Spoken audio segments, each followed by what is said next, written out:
ಪ್ರಸ್ತುತ ಜಗತ್ತಲ್ಲಿ ಯಾವ ನ್ಯೂಸ್ ಚಾನಲ್ ಮಾಡಿದ್ರು ಒಂದೇ, ನಿಜವಾಗ್ಲೂ ನಿರಪರಾಧಿಗೆ ನ್ಯಾಯ ಸಿಗಬೇಕು, ಆ ಮನೆಯವ್ರಿಗೊಂದು ನ್ಯಾಯ ಸಿಗಬೇಕು.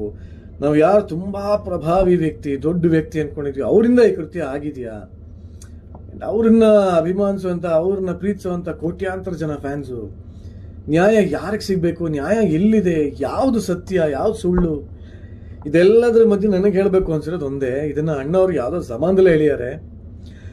ಅವನ ನಿಯಮ ಮೀರಿ ಇಲ್ಲಿ ಏನು ಸಾಗದು, ನಾವು ನೆನೆಸಿದಂತೆ ಬಾಳಲೇನು ನಡೆಯದು. ವಿಷಾದವಾಗಲಿ ವಿನೋದವಾಗಲಿ ಅದೇನೇ ಆಗಲಿ ಅವನೇ ಕಾರಣ, ಬಾನಿಗೊಂದು ಎಲ್ಲೆಯಲ್ಲಿದೆ, ನಿನ್ನ ಆಸೆಗೆಲ್ಲಿ ಕೊನೆಯಿದೆ. ಏಕೆ ಕನಸು ಕಾಣುವೆ,